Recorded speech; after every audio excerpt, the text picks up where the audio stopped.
يسبح لله ما في السماوات وما في الأرض الملك القدوس العزيز الحكيم. هو الذي بعث في الأميين رسولا منهم يتلو عليهم آياته ويزكيهم ويعلمهم الكتاب والحكمة وإن كانوا من قبل لفي ضلال مبين، وآخرين منهم لما يلحقوا بهم وهو العزيز الحكيم. ذلك فضل الله يؤتيه من يشاء والله ذو الفضل العظيم.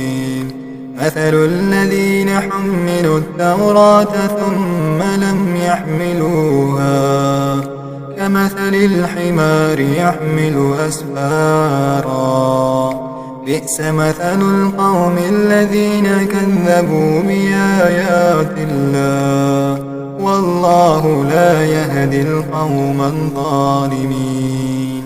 قل يا أيها الذين هادوا إن زعمتم أنكم أولياء لله من دون الناس فتمنوا الموت إن كنتم صادقين ولا يتمنونه أبدا بما قدمت أيديهم والله عليم بالظالمين.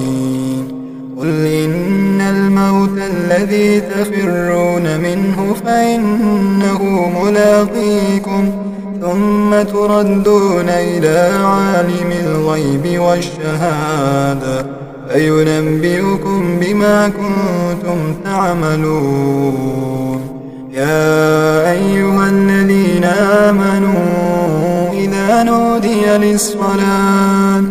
إذا نودي للصلاة من يوم الجمعة فاسعوا إلى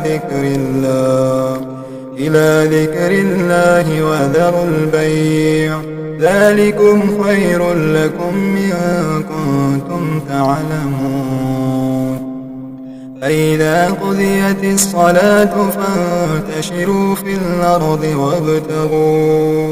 وابتغوا من فضل الله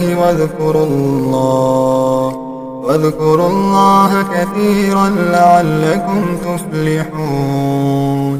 وإذا رأوا تجارة أو لهوا انفضوا إليها وتركوك قائما.